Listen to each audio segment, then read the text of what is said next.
ఆదిలాబాద్లోని 44వ national హైవేపై భారీ శివలింగం భక్తులను విశేషంగా ఆకట్టుకుంది. 106 టైర్ల వాహనంపై 35 అడుగుల ఎత్తు 200 టన్నుల బరువు గల భారీ శివలింగాన్ని బీహార్కు తరలిస్తున్నారు.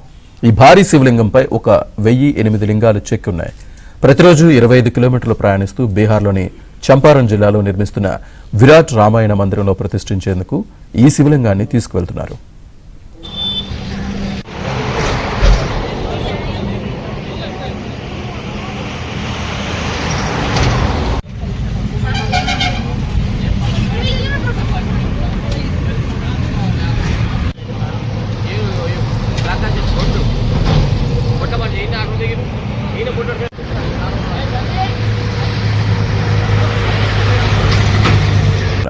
ఈ భారీ శివలింగంపై 1008 లింగాలు చెక్కి ఉన్నాయి. ప్రతిరోజు 25 కిలోమీటర్లు ప్రయాణిస్తూ బీహార్లోని చంపారణ్ జిల్లాలో నిర్మిస్తున్న విరాట్ రామాయణ మందిరంలో ప్రతిష్ఠించేందుకు ఈ శివలింగాన్ని తీసుకువెళ్తున్నారు.